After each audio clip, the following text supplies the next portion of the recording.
गावातल्या प्रत्येक दिवसाची सुरुवात सुंदर होती. सूर्य हळूच वर येत असे आणि त्याच्या किरणांनी सगळं गाव चमकू लागायचं.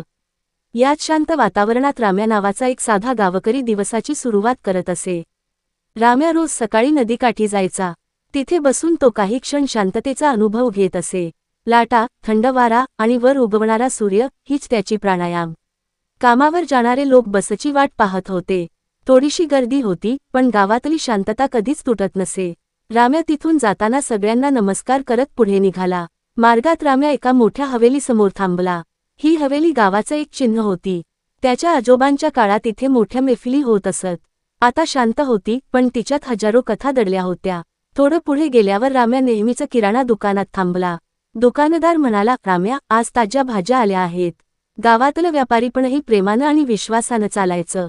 पंचायत भवनासमोर गावातील मोठे बसून एखाद्या छोट्या कामाबद्दल चर्चा करत होते. कुणालाही घाई नव्हती, कारण गावातली प्रत्येक गोष्ट शांततेने, एकमताने, नात्यांनी चालायची. दिवस संपताना राम्या नेहमी मंदिरात जात असे. तिथे तो बसत असे आणि गावाची शांतता अनुभवत असे. घंटेचा हलका आवाज, धुपाचा सुगंध आणि मनाला लागणारी शांतता.